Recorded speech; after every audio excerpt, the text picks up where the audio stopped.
Assalamualaikum.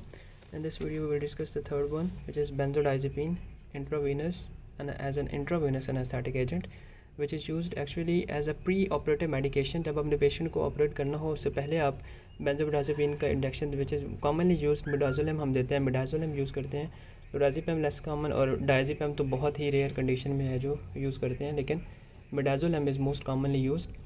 क्यों midazolam को use करते हैं? क्योंकि इसका रैपिड एक्शन होता है, shortest context sensitive half life होती है. Shortest context sensitive half life का मतलब कि इसका एक तो एलिमिनेशन हाफ लाइफ बहुत कम होती है, जिसकी वजह से जब हम इसको डिसकंटिन्यू करते हैं इन्फ्यूजन को तो फ़ौरन से जो है वो पेशेंट की रिकवरी हो जाती है. So that's why we use midazolam as a pre operative medication for the operation या बिफोर द जनरल एनेस्थीसिया. क्यों हम इसको यूज़ करते हैं? Because it is anxiolytic, amnestic and sedative effects of the benzodiazepines. That's why it is the most popular choice of preoperative medication we give to the patients. Now what are its effects on the CNS? CNS के ऊपर oxygen की consumption को कम करती है, blood flow को कम करती है, और एक यहाँ पे एक जो इम्पोर्टेंट बात है वो याद रखने वाली है इसका सीलिंग इफेक्ट. सीलिंग इफेक्ट का होता है maximum effect by any drugs is ceiling effect. सबसे ज़्यादा जो इफेक्ट दे रही होती है तो उसकी वजह से इसकी होती है आइसोइलेक्ट्रिक ECG. आइसोइलेक्ट्रिक मतलब maximal inhibition of the cortical activity of the brain. Maximal inhibition होगी तो almost it takes the EEG tracing to the base line.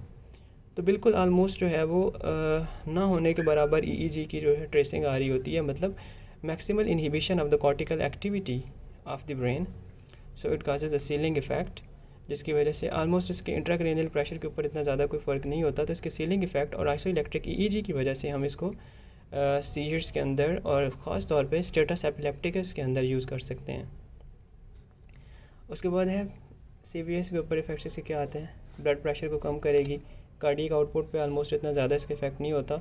और ऐसे पेशेंट्स जो हाइपोवोलेमिक है पहले से ही तो वो प्री डिस्पोज्ड होते हैं. बीपी को तो इसने कम करना ही करना है, लेकिन अगर पहले से ही पेशेंट हाइपोवोलेमिक है तो उसमें क्या होगा कि ब्लड प्रेशर पहले से बाकी उस निस्बत जो है वो ज़्यादा कम होगा.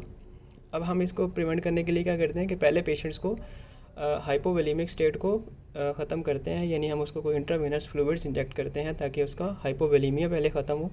तब हम इस तरह की मेडिकेशन देते हैं जिनमें BP कम होने के चांसेस ज़्यादा होते हैं. तो रेस्पिरेशन के ऊपर इसका इतना ज़्यादा इफेक्ट नहीं होता, लेकिन अगर आप इसको देखो तो यहाँ पे एक ऑब्स्ट्रक्शन वाला इफेक्ट है.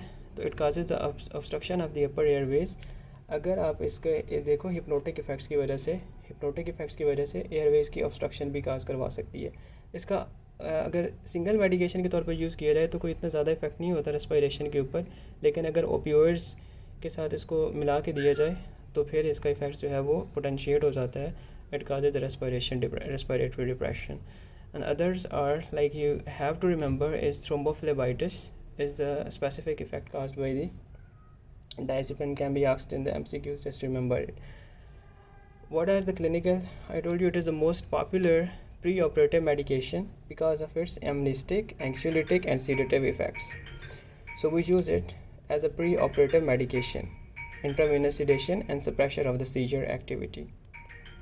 लेकिन ऐसे पेशेंट्स जिनके अंदर आपने एक ऐसा ऑपरेशन करना है जिसमें ऑपरेशन के फ़ौरन बाद आपने पेशेंट को फ़ौरन से जगाना होता है और उसको अवेकनिंग कंडीशन में रखना होता है, तब आप उसको बेंजोडाइजेपिन्स की प्री मेडिकेशन नहीं करते, क्योंकि थोड़ा टाइम लगता है पेशेंट की अवेकनिंग में.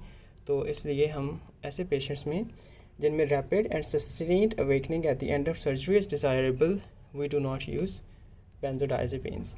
बाकी midazolam is commonly used, diazepam is almost not used, and lorazepam can also be used. Thank you so much.